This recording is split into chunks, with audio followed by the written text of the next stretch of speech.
everyone, and welcome back to another Train Sim World 3 news video, and this is to do with the Edinburgh to Glasgow route, which is coming out in 1 week's time. So you can see Train Sim World 3, Laudable, Lowlands.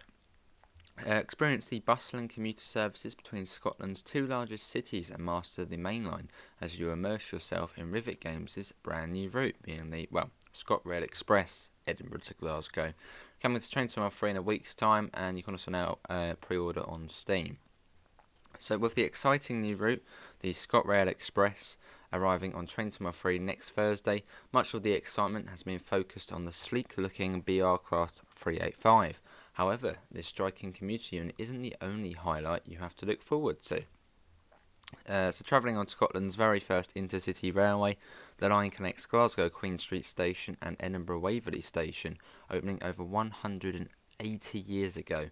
The line is crammed full of railway history, featuring some of the most impressive railway architecture in the UK, and travelling past some of Scotland's most iconic landmarks.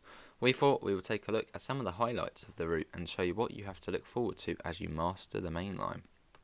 So you can see Glasgow Queen Street. Your journey begins at Glasgow Queen Street Station.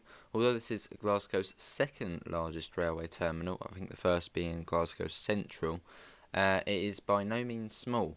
Perfectly situated in Glasgow's busy city centre, the two-level station has ease of access to the city's shopping district and the historic subway network. The original station was built in 1842 by the Edinburgh and Glasgow Railway and has undergone various major modifications and improvements throughout the years. And its most prolific is the instalment of the impressive curved glass roof, which does look very nice. Unlike much of the railway network in the United Kingdom, Glasgow Queen Street Station and the rest of the Edinburgh to Glasgow via Falkirk line was only electrified in more recent years. The upper platforms of the station and the rest of the line received overhead electrified lines in 2017. And services began in 2017 of that year with the BR Class 385 that features in the new route, joining the fleet in August of the following year. So that was Glasgow Queen Street, and Glasgow Central is also in the game. That's on the Cathcart Circle route for Train Sim World. And then Falkirk High, which is sort of, I suppose, the halfway point of the route. Oh no, it just says right there, as we reach the halfway point of this winding route, we arrive at Falkirk High Station. With its close proximity to Edinburgh and Glasgow, the town and station are popular with commuters and tourists alike. A modest and modern station building greets passengers upon arrival, with many of these passengers heading to some of Scotland's most iconic tourist attractions, which are situated in the town. The town is home to the famous Kelpies, two 30-metre high horse head sculptures depicting Kelpies. These shining silver beauties draw people from afar.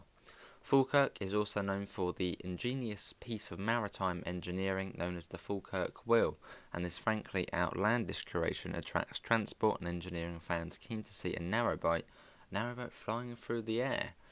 Interesting. And then we've got Edinburgh Park Station, which, as the name suggests, is just on the outskirts, so I suppose it's Edinburgh Parkway. Arriving on the outskirts of the city, the first station you arrive at is Edinburgh Park. Opened in 2003, this relatively new addition to the established route was built to serve the Edinburgh Park Business Park and the Hemston Gate Shopping Centre. I made a hash of that. In addition to its angular grey covered footbridge, its unique features are the additional transport services that are light here. Edinburgh trams have adjacent platforms to the railway, offering services across the city and to and from the city centre and Edinburgh Airport. In a first for Train Sim World, Rivet Games have included AI services for these trams, populating the station in a realistic way and enhancing your immersive experience, which look pretty cool. And maybe we'll get an Edinburgh tram DLC at some point. And then Edinburgh Waverly, known more commonly to British railway fans simply as Waverly, the bastion of Scottish railway history, is located in the centre of the city of Edinburgh, neatly placed in a steep valley in the shadow of the imposing Edinburgh Castle. When arriving on Train Sim Glasgow, not only do you get your first glimpse at this vast station and the famous 11th century castle, but you are overlooked by the new Balmoral Hotel. An impressive rest for many a traveller to get some sleep before heading towards the Highlands. Throughout the station's history, it has been the terminus for numerous world-famous railway expresses such as the Flying Scotsman and the Caledonian Sleeper, and it was the finish line for the East Coast route of the Race to the North.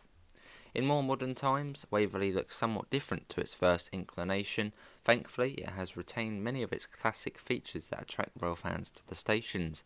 The installation of extensive overhead power lines ensured modern electric trains from across Scotland and further afield could alight there, and following a full replacement of a dated 34,000 metre squared glass station canopy, the station is now bathed in delightful natural light thanks to the new strengthened clear glass panels. Cool. And then how can I explore this route from the cab? So you can see one of the collectibles there. I mean, it would have been nice to see sort of what we've seen with the Dovetail routes, where it's sort of the real route map, but it's fine. Of course, you want to know exactly how you can immerse yourself into the busy timetable of Rivet Games' new route. This route will feature the following services for you to get stuck into Marston in the main line in your own way. So, a BR Class 385. That is 221 player services and 143 AI services. Oh, the 314 has 2 times player services. I'm guessing it's probably some sort of stock move. And 2 times AI services for the Cathcart Circle. Oh, 2 AI services. And in the Class 66, you've got 1 player service and 2 AI service, which is the Railhead Treatment Train. And the City Tram, there's 78 you'll see, so probably about 3 or 4 an hour. But there we go, and it arrives next Thursday, so we'll definitely be taking a look at. But yeah, what does everyone think, and what do you think of the video as well? I obviously didn't have audio in it because, well, audio, copyright, etc. But on the announcements, it did actually say welcome aboard this Class 385 service instead of welcome aboard this ScotRail service. Is that something they do in real life? Not too sure. But yeah, do put your thoughts in the comments below. Links can be found in the usual places: Discord, PayPal, merch store. Apart from that, thanks for coming in, and I hopefully will see you next time. See you all, and take care. Bye, guys.